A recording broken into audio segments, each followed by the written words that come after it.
கொண்டிருக்கிறது. அதை உயிரோட்டமாக கொண்டாடுவதற்காக வேண்டி சிலர் வீட்டிலே ஆடுகளை வாங்கி வளர்க்க ஆரம்பித்து விட்டார்கள். சிலர் ஆடுகளை நாம் எங்கே வாங்கலாம் என்று திட்டமிட்டுக் கொண்டிருக்கிறார்கள். ஒன்று கொடுப்பதா, ஒன்றுக்கு மேல் குர்பானி கொடுப்பதா என்று சிந்தனையிலே நாம் சுற்றுப்படைத்துக் கொண்டிருக்கிறோம். அல்ஹம்துலில்லாஹ் 5000 ஆண்டுகளுக்கு முன்னால் நடைபெற்ற ஒரு தியாகம்.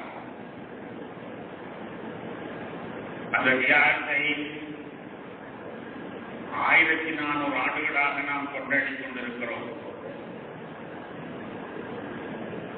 வருடா வருடம் அதே தியாகத்தையே நாம் நினைவு கூறுகிறோம். 1400 ஆண்டுகளாக ஒரே தியாகத்தையே நாம் ஏன் நினைவு கூறுகிறோம் என்றால், அந்த தியாகத்தை முறியடிக்க வேறு தியாகம் உலகத்தில் பிறக்கவில்லை. 1400 ஆண்டுகளுக்கு முன்னால், இல்லை 5000 ஆண்டுகளுக்கு முன்னால் நடைபெற்ற அந்த தியாகத்தை 1400 ஆண்டுகளாக நாம் கொண்டாடி வருகிறோம் என்றால்,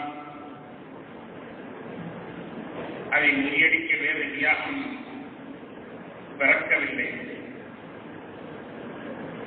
எத்தனையோ கோடி மனிதர்கள் பிறக்கிறார்கள், பிறந்திருக்கிறார்கள், பிறக்கப் போகிறார்கள். ஆனால் யாரும் இந்த இப்ராஹிம் என்ற அந்த தனி மனிதனுடைய தியாகத்தை மிச்சி தியாகம் செய்வதற்கு தயாராக இல்லை. கண்ணியத்திற்குரியவர்களே, சையதுனா இப்ராஹிம் அலைஹிஸ்ஸலாத்து வஸ்ஸலாம் அவர்கள் ஒரு அற்புதமான மனிதர். அவர் அல்லாஹ் தான் பெரியவன் என்று கூறினார். எனவே அவரை நெருப்பிலே தூக்கி போடப்பட்டது. மீண்டும் அவர் நெருப்பிலிருந்து எடுத்து வந்து புனர் ஜென்மம் எடுத்து வந்து அல்லாஹ் பெரியவனுக்கு மீண்டும் கூறினார்.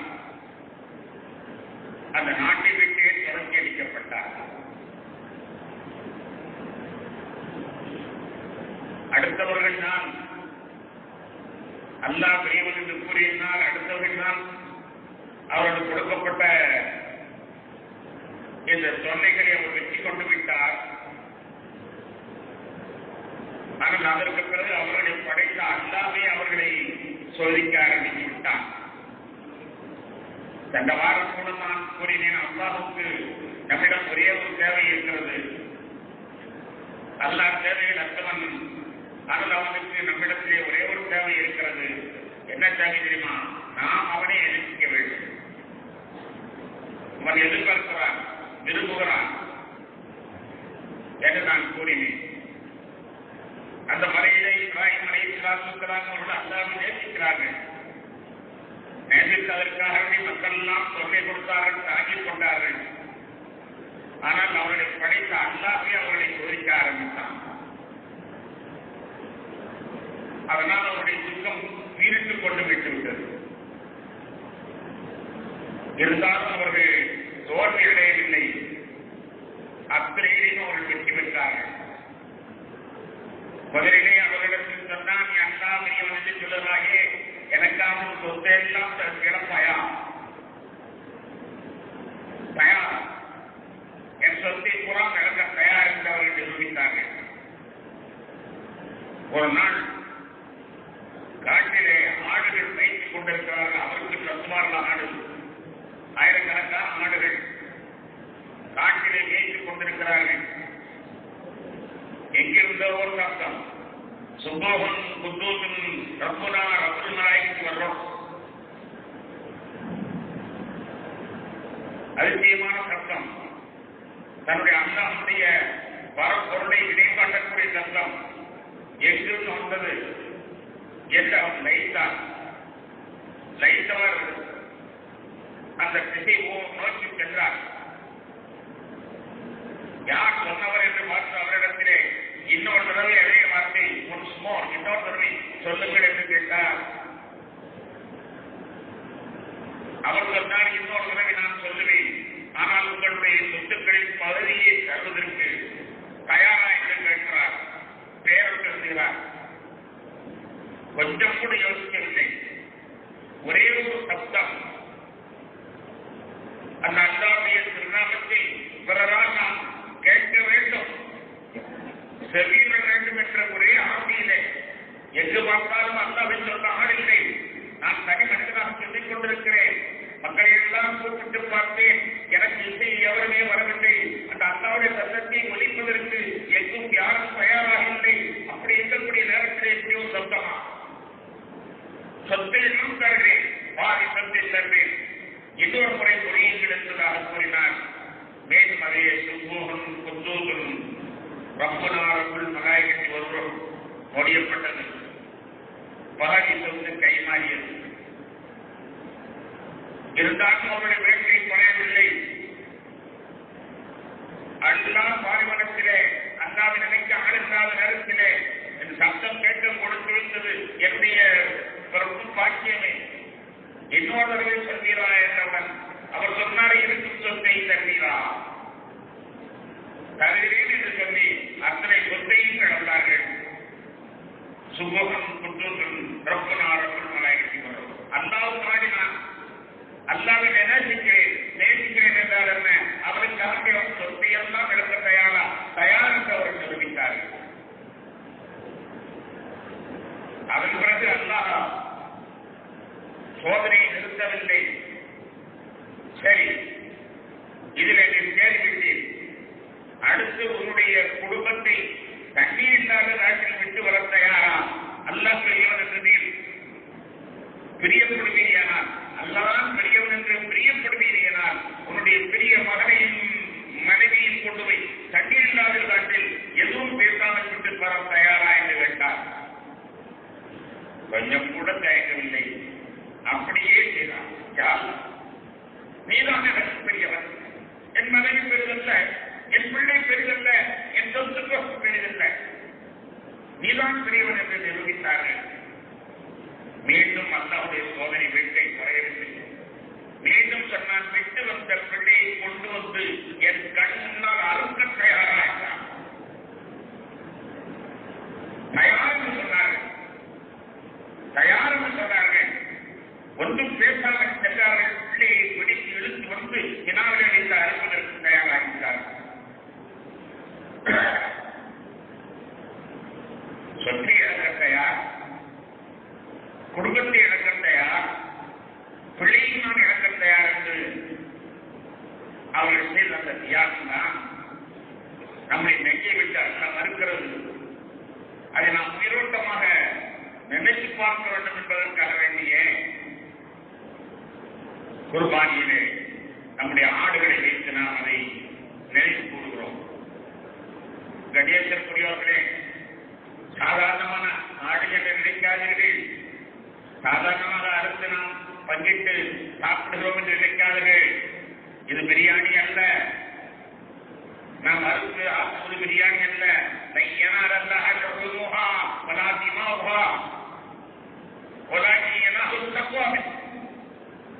இந்த இறைச்சியோ உதிரமோ அன்றாவே அறிவதில்லை. உங்களிடமிருந்து நீங்கள் இறைச்சம் உள்ளவர்களிடத்திற்கான நிரூபிக்கிறீர்கள். இறைச்சம் உள்ளவர்களா அருங்கள், இறைச்சம் இல்லாதவர்களா புறம் சொல்லி ஓடி செல்லுங்கள் வேணிகளை. உங்களுக்கு இறைச்சம் இருக்குமானால் அதை நிரூபியுங்கள் என்று அல்லாஹ் மீது கட்டாயப்படுத்துகிறார். அந்த குர்பானியை கண்ணிக்காது 10,000 20,000 பெருசாக நடித்துக் கொண்டு அல்லாவுடைய சோதனை விட்டு அவ்வாறு செல்லக்கூடியவன் இருக்கிறானே, அவனை போன்று பேணி இருக்கிறார்கள் வேறு யாரும் கிடையாது. 10,000 20,000 இது அவனுக்கு பெருசாக தெரிகிறது. இதை நினைத்துக் கொண்டு ஆக அக்கிரமன் ஏமாற்றிக் கொண்டிருக்கிறானே, அவன் உண்மையிலேயே இஸ்லாத்தின் அடிப்படையில் ஒரு பேணி என்று நான் சொல்ல வேண்டும். அல்ல பரிவா என்று கேட்கிறவன் அந்த இப்ராஹிம் அலைஹிஸ்ஸலாம் அவருடைய வரலாற்றை நீ அந்த மனிதர் ஒரு அற்புதமான மனிதன். அந்த தியாகத்தை நாம் நினைத்து பார்க்கிற பொழுது ஒரு தியாகம் அல்ல, 3 உயிர்களுடைய தியாகம். இந்த 3 உயிர்களில் யாருடைய தியாகம் பெருமை என்று நாம் பட்டிமன்றம் வைத்து நடத்தலாம். 3 தியாகங்கள். ஒன்று அவர்களுடைய தியாகம், 2வது அறுவடைக்கு துணித்த அந்த குழந்தையினுடைய தியாகம், 3வது இதை கண்டுகளித்துக் கொண்டிருந்த அந்த அம்மாவுடைய தியாகம். இந்த 3 யார் உயர்ந்தவர்? இப்ராஹிம் அலைஹிஸ்ஸலாமுடைய தியாகம் உயர்ந்ததா? இஸ்மாயில் அலைஹிஸ்ஸலாமுடைய தியாகம் உயர்ந்ததா? ஹாஜரா அம்மாவுடைய தியாகம் உயர்ந்ததா? ஒரு பட்டிமன்றமே நடத்தலாம். கொஞ்சம் யோசித்து பாருங்கள். இப்ராஹிம் அலைஹிஸ்ஸலாமுடைய நிலைமையை நாம் கொஞ்சம் யோசித்து பார்ப்போம். அவர்களுக்கு தவமிருந்து பெற்ற பிள்ளை, நீண்ட நாள் தவமிருந்து பெற்ற பிள்ளை. சாதாரணமாக நம்மை கொண்டு 5 இருந்தால் 5லே 1 போகட்டும் என்று நாம் நினைக்கலாம். இல்லை, தவமிருந்து பெற்ற பிள்ளை. 86 வயது வரை ரப்பி ஹப்லி மினஸ் சாலிஹீன், ரப்பி ஹப்லி மினஸ் சாலிஹீன், ரப்பி ஹப்லி மினஸ் சாலிஹீன், யா அல்லாஹ் எனக்கு சாலிஹான குழந்தையை தா, சாலிஹான குழந்தையை தா என்று தவமிருந்து பெற்று 86 வருடங்களாக தவமிருந்து பெற்ற பிள்ளை. 86 வயது பிறந்த பிள்ளை. அந்த பிள்ளையை அல்லாஹ் இருக்க சொல்கிறார். 24 வயதிலே கல்யாணம் முடித்தோம், 25 வயதிலே பெற்றெடுத்தோம் என்றால் அது ஒரு தேக்கமான பிள்ளையாக இல்லை. 86 வயதுகளாக தவமிருந்து பெற்ற அந்த பிள்ளையை அல்லாஹ் இருக்க சொல்கிறார். இரண்டாவதாக அவர்களுக்கு இருந்த ஒரே பற்றுகோள், அவர்களுக்கு யாருமே துணை இல்லை. அல்லாஹ் என்று சொன்ன காரணத்தினால் தனிவிக்கப்பட்டார்கள், தனிப்பிக்கப்பட்டார்கள், தனி மனிதராக போட்டுக் கொண்டிருந்தார்கள். அவர்களுக்கு பற்றுகோள் யாருமே இல்லை. நமக்கு பின்னால் நம் பிள்ளை காப்பாற்றும் என்றுதான் ஒவ்வொருவரும் மகன்களை வளர்க்கிறார்கள். என்று உங்கள் மனதிலே இருக்கக்கூடிய மனதை நீங்கள் தொட்டு சொல்லுங்கள், என் பிள்ளை என்னை காப்பான். அதுதான் உங்களுடைய மனதிலே நிறைந்திருக்கக்கூடிய ஒன்று. என் பிள்ளை என்னை காப்பான். பிறகு நம்மை காப்பதற்கு பிள்ளை, நமக்கு பிறகு நம்மை காப்பதற்கு பிள்ளை. நாம் தளர்ந்த பொழுது, நாம் ஏதாவது போற பொழுது, நோய்க்கு விட்ட பொழுது நம்மை காப்பாற்றுவதற்காக ஒரு பிள்ளை வேண்டும் என்றால் அந்த பிள்ளையை நாம் வளர்க்கிறோம். அவருக்கு இருந்தது ஒரே பிள்ளை. தனக்கு பின்னால் தன்னை காக்கும் என்று நினைத்திருந்த பிள்ளை. வெறுமனே காக்கும் என்பதல்ல, அவருடைய தன்னை இஸ்லாத்தை அல்லாஹ்வை தருவதற்கு ஒரே பிள்ளைதான். என்னை காக்கட்டும், காக்காமல் இருக்கட்டும், அது தேவையில்லை. ஆனால் என்னுடைய அல்லாஹ்வுடைய பேரை சொல்வதற்கு என் பிள்ளைதான் எனக்கு பிறகு என்று அவர் அவ்வளவு ஆசாக இருந்தார். அந்த பிள்ளை தனக்கு இருந்த அந்த ஒரு பற்றுகோலை அல்லாஹ் அறுக்கும் மரவர்களை பார்த்து சொல்கிறான். தவிர்ந்த பிள்ளை, தனக்கு இருந்த ஒரே பற்றுகோல். 3வதாக அல்லாஹ் தஆலா அந்த குழந்தையை அப்படியே பிடிச்சி ஆசை கொடுத்துருன்னு சொன்னா கூட கொடுத்துடலாம். பிள்ளையை அப்படியே கொண்டு போய் போட்டு ஒரு காட்டுல போட்டு அல்லது கிணத்துல போட்டு சொன்னா கூட பெற்றலாம். அப்படியே அல்லாஹ் தஆலா அப்படியே சொன்னா கூட கொடுத்து விடலாம். அல்லாஹ் அப்படி சொல்லவில்லை, அருள் என்று சொல்கிறார். அதுவும் வேறு யாருக்கெல்லாம் கொடுத்த அருள் மைனாக்க கொடுத்தார்கள். நம்மெல்லாம் கூட 99 பேரு எனக்கு பயமா இருக்கும், பயங்க அறுத்துருங்க, நான் தொட்டு கொடுக்குறேன். நம்மள 191 பேர் எப்படி இருக்கலாம் தெரியுமா? எனக்கு ரத்தத்தை கண்டா பயமா இருக்கும், அதனால தொட்டு கொடுத்துறேன். நீ காயம் கேட்டான் உங்களா காயம் கடிட்டு வாங்குறாங்க. ஏன்னா தான் அறுக்க முடியல. ஆனால் இவரை அல்லாஹ் அருள் என்று சொல்கிறார். அப்படி பிடித்துக் கொடுத்து சொன்னால் கூட பரவாயில்லை, அறுக்க சொல்கிறார். வேற யாரையாவது அறுக்க சொன்னால் பரவாயில்லை, அவரே அறுக்க வேண்டும் என்று சொல்கிறார். அவரே அறுக்க வேண்டும் என்று அவர் துணிகிறார் என்றால் அவருடைய தியாகம் எவ்வளவு பெரிய தியாகம் என்பதை நீங்கள் எண்ணி பாருங்கள். சாதாரணமான வீட்டிலே மல்லிகை செடிகளை வளர்க்கிறோம். வளர்த்து விட்டு சாயங்காலம் மல்லிகை பூவை பறிக்கிறோம். பறிக்கும் பொழுது ஒரு பூ நாளை மலர வேண்டிய பூவை பறித்து விட்டோம். இன்றைக்கு மலர வேண்டிய பூவை பறித்தால் சந்தோஷம். நாளைக்கு மலர வேண்டிய ஒரு முட்டை பிரித்து விட்டால் மனம் பிடி கசிகிறதா? நம்ம தப்படிட்டோம். நாளை மலர வேண்டிய நீ படுத்து விட்டேன் என்று மனம் சஞ்சலப்படுகிறது. மனம் அப்படியே இறக்கத்தால் சுரக்கிறது இல்லையா? அப்படி இருக்கையில் பழக வேண்டிய அறுக்க வேண்டும் என்றால் யாருக்கு தான் துணிச்சல் வரும்? செய்தனா இப்ராஹிம் அலைஹிஸ்ஸலாம் அல்லாஹ் ஒருவன் என்பதற்காக வேண்டி அந்த காரியத்தை செய்ய முற்பட்டார்கள். என்ன சலாத்தி முனுக்கி மம்மாக்கி இல்லாஹி ரப்பில் ஆலமீன். நான் தொழுவோம், வணங்குவோம், ஏன் நான் உயிர் வாழ்வதும் மரிப்பதும் எல்லாம் அல்லாஹ்வுக்காகத்தான். எனக்கு அல்லாஹ்வுக்காக எல்லாம் செய்வேன் என்று அவர் அல்ஹம்துலில்லாஹ் என்று சொல்லி அந்த காரியத்திற்கு முன்வருகிறார். இப்பொழுது அவருடைய மகனுடைய நிலையை நினைத்து பாருங்கள். அந்த குழந்தை சின்ன வயது, 8 வயது என்பதாக சொல்லப்படுகிறது. பெயர் சொல்வதிலே கொஞ்சம் வித்தியாசங்கள் இருக்கலாம். ஆக எப்படி இருந்தாலும் சின்ன வயது குழந்தை. அந்த குழந்தை வாழ வேண்டிய இழஞ்சிட்டு வாழ்க்கையிலே பல கற்பனைகளில் வாழ கனவு கண்டு கொண்டிருக்கும். வாழ்க்கையில் பல கற்பனைகள் கனவு கொண்டிருக்கும். என்னுடைய நம்முடைய சிறுவர்கள் தான் என்ன செய்யறாங்க தெரியுமா? வீட்டு அவ்வளவுக்குனால வீட்டை தடை காட்டுறா. நமக்கு மீஸ் வரணும், நமக்கு மீஸ் வரணும். அடுத்தவங்க காரை பார்த்தோன்னு நம்ம கார் வாங்கணும், நம்ம கார் வாங்கணும், நம்ம உழைக்கணும், நம்ம நாட்டுக்கு அக்கா மாதிரி இருக்கக்கூடாது, நம்ம கார் வாங்கணும். ஒவ்வொருத்தவங்க என்ன நினைக்கிறாங்க தெரியுமா? வாழ்க்கையுடைய பல கற்பனைகள்.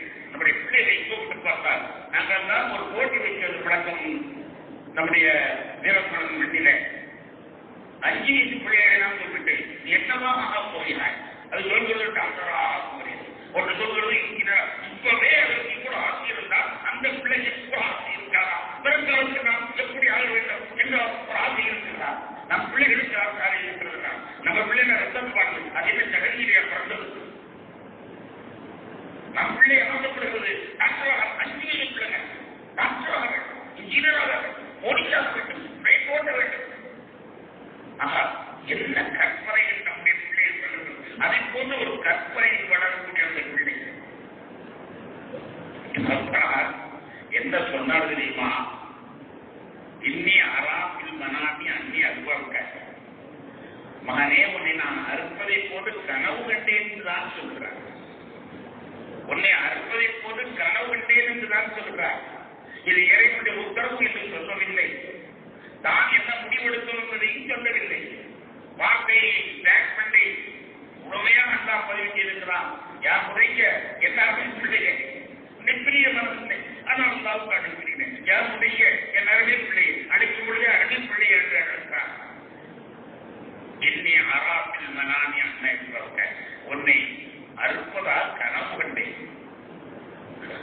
கனவு கண்டேன் என்றுதான் சொல்லுகிறார். தான் என்ன செய்ய போகிறோம் என்பதையும் சொல்லவில்லை. இது இறைவனுடைய உத்தரவு என்று சொல்லவும் இல்லை. ஆனால் அந்த பெண்ணை கண்டுகொண்டது என் தகப்பனார் சாதாரண மனிதர் அல்ல, அவர் இறைவனுடைய அடியா. அவர் கனவு கண்டால் அது வித்தியாசத்தான் இருக்கும், இறைவனுடைய உத்தரவாகத்தான் இருக்கும். அதை அவர் ஒத்துக்கொண்டு விட்டார். நம்மை சோதிக்க பார்க்கிறார், என்னை சோதிக்க பார்க்கிறார் என்று நினைத்துக் கொண்டு பதிலை நீங்கள் கவனிக்க வேண்டும். என் தந்தையே, உங்களுக்கு கட்டளையிடப்பட்டதை செய்யுங்கள். உங்களுக்கு கட்டளையிடப்பட்டது இது கட்டளை என்றும் சொல்லுகிற அந்த பிள்ளை. அவர் சொல்லுகிறார் கனவு கேள்வி பதிலை பார்த்தீர்கள். பெரிய வினோதம் இருக்கிறது. என் அருமை மகனே, உன்னை நான் அறுப்பதால் கனவு கண்டேன் என்று சொல்கிறார். பிள்ளை சொல்கிறது ஏராமத்தி என் அருமை தந்தையே. அதே போன்ற அருமை தந்தையை என்று கூறுகிறது. ஏராமத்தி இஸ்ரேல் மாற்றுவர் எவ்வளவு செய்யுங்கள், பார்த்ததை செய்யுங்கள் என்று சொல்லவில்லை. இஸ்ரேல்மா சரா நீ பார்த்ததை செய்யுங்கள் என்று சொல்லவில்லை. இஸ்ரேல்மா சூமர் ஏவப்பட்டதை செய்யுங்கள் என்று சொல்கிறது. அந்த வார்த்தை என்ன தெரியுமா? ஏன் செயல்கிறீர்கள்? இறைவனுடைய உத்தரவு என்று தெரிந்ததற்கு பிறகு இறைவனுடைய உத்தரவு என்று சொல்லாமல் கனவு எதை சொல்லுவீர்கள்? இறைவனுடைய உத்தரவு என்று சொல்லுங்கள். ஏன் இறைவனுடைய உத்தரவை ஏற்க நீங்கள் செயல்கிறீர்கள்? உங்களுடைய பிள்ளை உங்கள் கட்டை மறைக்கின்றதா? ஏராபத்தி இஸ்ரேல்மா சூமர் ஏவப்பட்டதை செய்யுங்கள், இது கட்டளை, அதை செய்யுங்கள் என்பதாக அந்த பிள்ளை சொல்கிறது என்றால் அந்த பிள்ளையினுடைய தியானம் அது பெரியதாக நமக்கு தெரியவில்லை. கணேசர்களுடைய தியானம் செய்ய சொல்வது சாதாரண பொருளை அல்ல. கையில் 5 ரூபா உள்ள வச்சிருக்கோம், அது தந்திரமான்னு கேட்டு பாருங்க. 5 ரூபா வச்சிருக்கோம், காயின் 5 ரூபா காயின், அது 10 ரூபா காயின் வச்சிருக்கோம். கேட்டு பாருங்க, தந்திரமாண்டு 10 ரூபாய் நம்ம பிள்ளைய தராது. கையை போட்டி பிடிச்சிக்கிறோம் 10 ரூபாய் தராது. ஆனா உயிரத்தாக இருக்கும் பொழுது கேட்கிற பொருள் இருக்கிற சாதன ஒரு பொருள் அல்ல. உயிரத்தாக யாரும் இருக்கணும் கேட்க அறுக்கப்படுவது சாதாரண ஒன்று என்ன?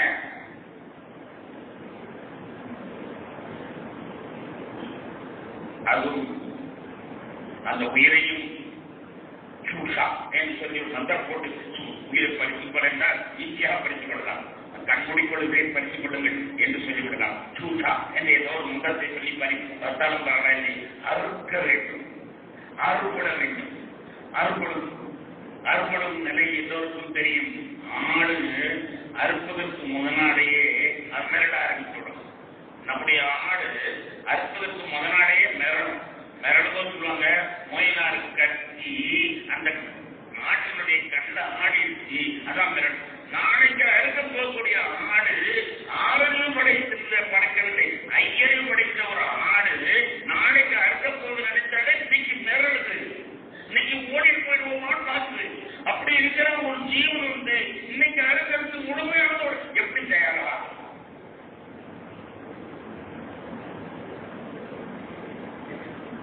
நாமெல்லாம் ஒரு சின்ன காயத்தை ஆபரேஷன் பண்ண வேண்டும் என்றால் அது வலி செய்யக்கூடாது என்பதற்காக வேண்டி அதற்கு ஒரு மருந்தே செலுத்தித்தான் குளோர்ஃபார்ம் கொடுத்துத்தான் நம்ம ஆபரேஷன் பண்ணுறோம் இல்லையா? ஒரு ஆறுவதாக இருந்தாலும் கூட குளோர்ஃபார்ம் கொடுத்து அதற்கு இன்ஜெக்ஷன் போட்டுத்தான் கிடக்கி செய்கிறோம். அப்படி இருக்கு ஒரு உயிரை எந்த ஒரு இன்ஜெக்ஷனும் இல்லை, நேரடியாக அப்படியே பார்த்து கண்ணால் கத்தி வைத்து அறுப்பதை அப்படியே அணுவாக உயிர் போய் கையை துடித்து, கால் துடித்து, தலை துடித்து, உயிர் வெளியாக வழி இல்லாமல் தலை துடித்து எதற்கு பிறகு அந்த ஆடு தன் உயிரை இழக்கிறது. அதே நிலைமைதான் நமக்கு என்று தெரிந்திருந்தும் கூட அந்த பிள்ளை கொஞ்சம் கூட பின்தங்கவில்லை. தியாகத்தின் மிகப்பெரிய செம்மர் என்பதாகத்தான் நாம் அவர்களை சொல்ல வேண்டும். கணியத்திற்குரியவர்களே, செய்தனா இப்ராஹிம் அலைஹிஸ்ஸலாம் அவருடைய தியாகம் செய்ததுதான். விவரம் தெரிந்தவர்கள் வெற்றிவிட்டார்கள். ஆனால் வாழக்கூடிய இடத்திற்கு தான் சம்மதிக்கிறது, தன்னுடைய கற்பனாருக்கு தைரியம் சொல்கிறது. கடைசியில் அறுக்கலாம் என்பதாக முடிவு பண்ணிவிட்டார்கள். அறுக்கலாம் என்று முடிவு பண்ணிவிட்டார்கள். முடிவு பண்ணும்போது நடந்த நிகழ்ச்சியை நாம் பார்க்க வேண்டும். இப்போ நேரம் நான் சொன்னதெல்லாம் குர்ஆனிலே அல்லாஹ் சொல்லக்கூடிய செய்திகள். ஆனால் அங்க நடந்த நிகழ்ச்சியை கொஞ்சம் எண்ணி பார்க்க வேண்டும். அறுப்பதற்காக தயாராகிவிட்டார்கள். மகனை கீழே கிடச்சி ஆகிவிட்டது. கிடச்சி அமைந்த பிறகு அறுப்பதற்கு தயாராகும் பொழுது குழந்தை சொல்கிறது, அப்பா என் கையையும் காலையும் நீங்கள் கட்டிக் கொள்ளுங்கள், என் காலையும் கையையும் கட்டி போட்டு அருங்கள். ஆடை அறுக்கிற பொழுது ஒருவர் நல்லா குடிக்கிறார். குடி எப்படி குடிப்பார் தெரியுமா?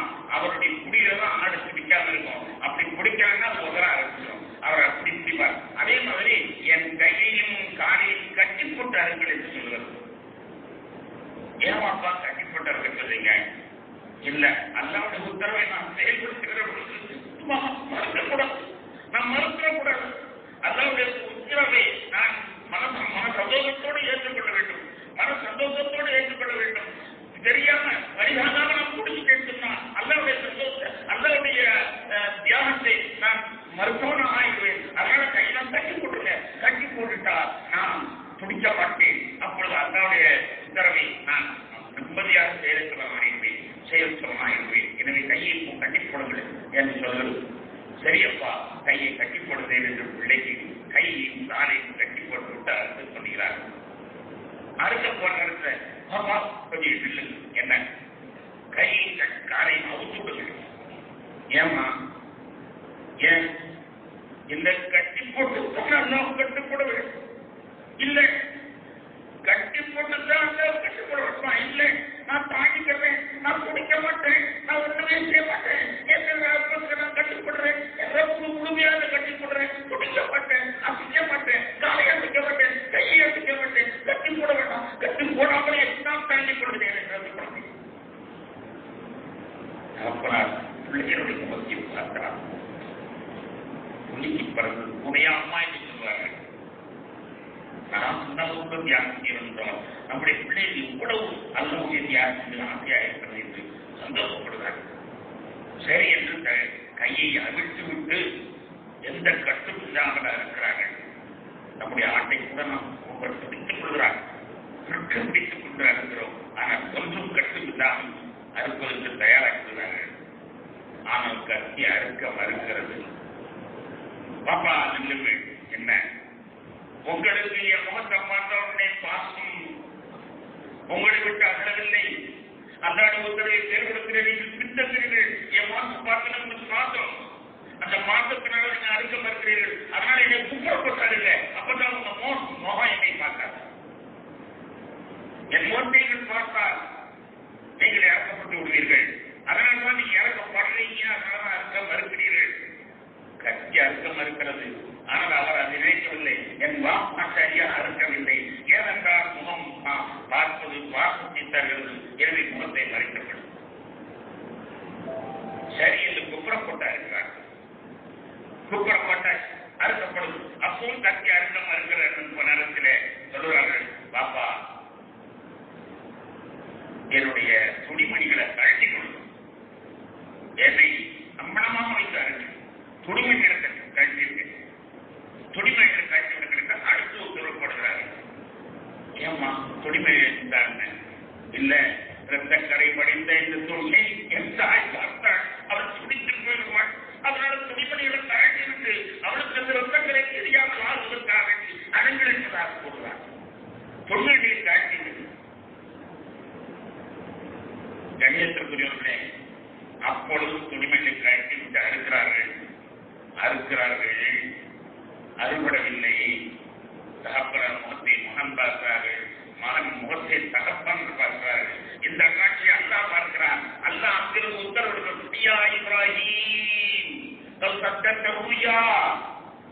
இப்ராஹிமே உங்களுடைய கனவை நீர் நிறைவேற்றி விட்டீர். எனவே நாம் ஒரு ஆடு தருகிறோம், அதை அருங்கள். ஆடு தருகிறோம், அருங்கள். அதை நாம் விசுகளை அப்படி மிகப்பெரிய ஒரு ஆடு சொர்க்கத்திலிருந்து இறக்கி கொடுக்கப்பட்டேன். அதை நீங்கள் அறுத்து கனவை நீங்கள் நிறைவு கூறுங்கள். பிள்ளை அறுக்க வேண்டாம் என்று அல்லாஹ் உத்தரவு. அந்த ரெண்டு முகமும் ஒன்றை ஒன்று பார்க்கிறது. ஏன் அறுக்க மறுக்கிறீர்கள் தந்தை என்று மகன் பார்க்கிறார். தந்தை அல்லாஹ்வுடைய உத்தரவை செயல்படுத்த வேண்டுமே என்று பார்க்கிறார். அந்த நேரத்தில் அல்லாஹ் அவர்களை பார்த்து விட்டான். பார்த்து சொல்கிறார், கனவை நிறைவேற்றியிருக்கிறீர்கள். இந்த காட்சியை நடைபெற்றுக் கொண்டிருக்கிறது. அங்கிருந்து ஒரு அம்மா ஓடோடி வருகிறார். அந்த அம்மா அந்த குழந்தைகளுடைய தாயார் வீட்டில் இருந்தார்கள். வீட்டில் இருக்கிற பொழுது ஷைத்தான் அவர்களிடத்தில் சென்றார். ஷைத்தான் சென்று, உட்கார்ந்திருக்கிய பயிற்சியார பெண்ணே, என்ன நடக்குதுன்னு தெரியுமா? தெரியாது. உன் மகனை அறுப்பதற்காண்டி கொடுத்துக்கிறவருக்கு கடமை.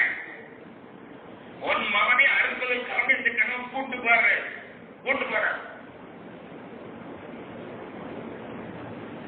அப்படியா? நல்லதுதான். நல்லது சொல்றத அது இறை உத்தரவும் இல்ல, கடவுளுடைய உத்தரவும் இல்ல. அந்த கனவு கட்டாராம், அதுக்காண்டி அறுக்க போற. கேட்டா சொல்லுறா, கனவு கட்டதுக்காண்டி அறுக்க போற. இறைவன் உத்தரவாக இருந்ததை நிறைவேற்றினால் நல்லது என்று நினைக்கிறான்.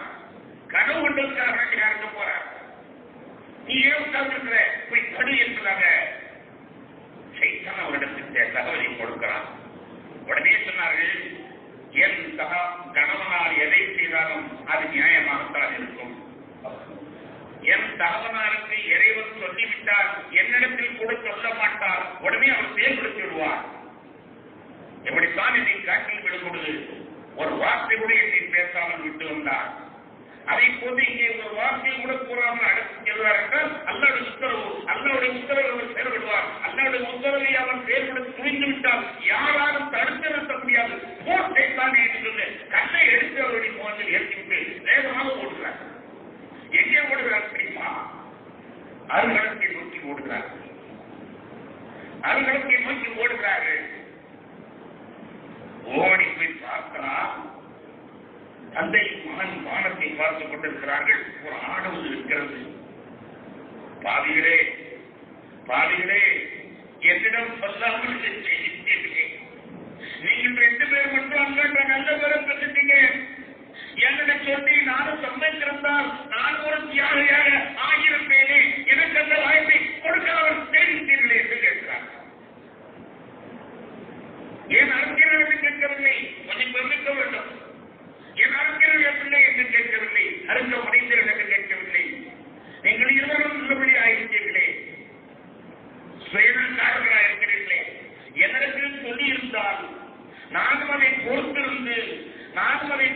இருந்து பொறுமையாளர்களை நான் ஒருவனாக ஆகியிருப்பேனே. உன் மகன் சொன்னானே நான் பொறுமையாளராக இருப்பேன் என்று, அதே மாதிரி நான் ஒரு பொறுமையாளர் ஆகியிருப்பேனே.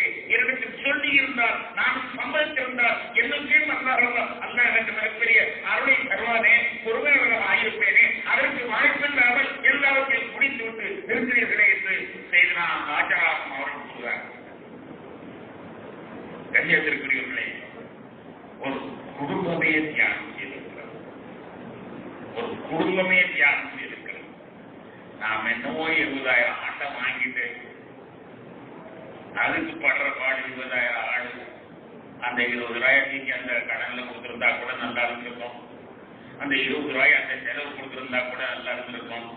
தேவையில்லாம 20 ரூபாய் போட்டு ஆட்டை பிடிச்சிட்டு பார்த்துக்கிறாரு. அது சந்தையில விலை கூடி போச்சு.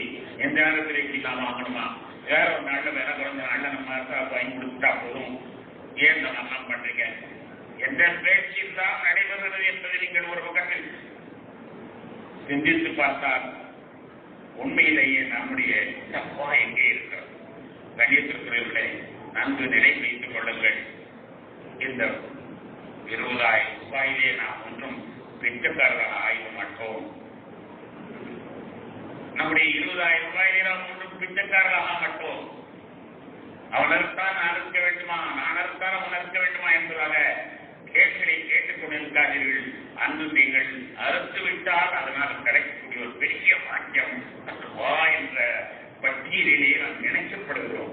முத்தகி என்ற பட்டியலிலே இணைக்கப்படுகிறோம். அப்படி இணைக்கப்பட்டால் நமக்கு என்ன கிடைக்கும் என்பதை நாம் சிந்தித்து பார்க்க கடமைப்பட்டுகிறோம். ஏதோ இப்ராஹிம் அலைஹிஸ்ஸலாம் அவர்கள் செய்த தியாகம். இப்ராஹிம் அலைஹிஸ்ஸலாம் செய்த தியாகம் ஊர்க்காரர்கள் எல்லாம் முத்தகின்களாக ஆக்குகிறது. அதைத்தான் நீங்க நாம் நினைக்க வேண்டும். அவர்கள் செய்த தியாகம் ஊர்க்காரர்கள் எல்லாம் ஒரு ஆட்டை கொடுத்து விட்டு முத்தகின்களுடைய லிஸ்டிலே கேட்டு வருகிற ஒரு பெரிய வாக்கியம் நாம் கிடைக்கிறது என்பதை மட்டும் நாம் நினைத்துக் கொள்வோம். அல்லாஹ் தஆலா நம்முடைய பெருநாளை நாம் மிகச் சிறப்பாக குர்பானியுடன் சந்திப்பதற்கு தயாராக இருக்க அல்லாஹ் அருள் புரிவானாக. வாஹிர் தாவானா அல்ஹம்துலில்லாஹி ரப்பில் ஆலமீன். அஸ்ஸலாமு அலைக்கும் வரஹ்மத்துல்லாஹி வபரகாத்துஹு.